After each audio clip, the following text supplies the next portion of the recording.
MP में हुई सनसनीखेज वारदात ने पुलिस महकमे को भी हिला दिया। शातिर अपराधी हत्या के बाद पुलिस को कई दिन तक भटकाता रहा, लेकिन आखिरकार पुलिस के हाथ शातिर अपराधी तक पहुंच ही गए। दरअसल मामला जबलपुर के पथरिया गांव का है। यहाँ का एक युवक चैन सिंह कई दिनों से पुलिस थाने के चक्कर काट रहा था। उसका कहना था कि उसकी पत्नी किसी के साथ भाग गई है और उसकी गुमशुदगी की रिपोर्ट दर्ज करवा दी।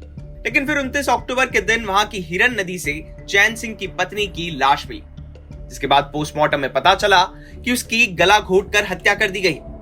पुलिस ने मामले की छानबीन शुरू की और रजनी के मायके वालों के बयान ली। इसमें पता चला कि चैन सिंह पहली पत्नी से कोई बच्चा ना होने के कारण दूसरी शादी करने जा रहा था। जैसे ही पुलिस की शक की सुई चैन सिंह की तरफ मुड़ी और उससे सख्ती से पूछताछ की गई तो उसने अपनी पत्नी की हत्या करने का जुर्म कबूल किया।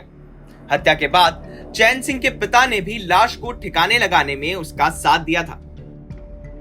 29 अक्टूबर को पुलिस थाना बेलखेड़ा में सूचना आई थी कि ग्राम खैरी में हिरन नदी में एक महिला की लाश पड़ी है। इस सूचना पर जब पुलिस पहुंची और तो उसकी तस्दीक पहचान रजनी लोधी, वाइफ ऑफ चैन सिंह लोधी, निवासी पथरिया के रूप में हुई थी। बाद में जब रजनी के मायके पक्ष के माँ, पिता, चाचा के कथन लिए गए तो उसमें ये बात सामने आई कि ये रजनी का पति जो था वो बच्चा ना होने से उससे क्षुब्ध था और दूसरी शादी करना चाहता था, उसको मारता पीटता था। ये बातें सामने आने पर जब कड़ाई से पूछताछ की गई तो चैन सिंह ने यह स्वीकार किया कि 26 अक्टूबर को रात में इसने अपनी पत्नी का तकिए से गला घोंटकर और अपने पिता के साथ ले जाकर हिरन नदी में इसको सिरा दिया था और इसने जुर्म स्वीकार कर लिया है। चैन सिंह लोधी और इसके पिता मुन्ना सिंह लोधी को सहायता करने के कारण इसमें हत्या के। पुलिस के मुताबिक आरोपी चैन सिंह का 26 अक्टूबर को पत्नी से विवाद हुआ था और गुस्से में उसने अपनी पत्नी की हत्या कर दी।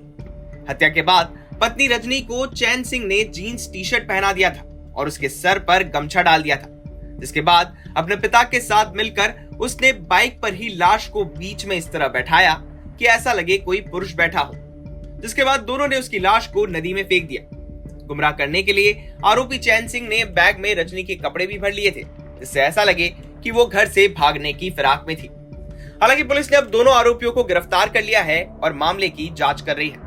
जबलपुर से धीरज शाह की रिपोर्ट, एमपी तक।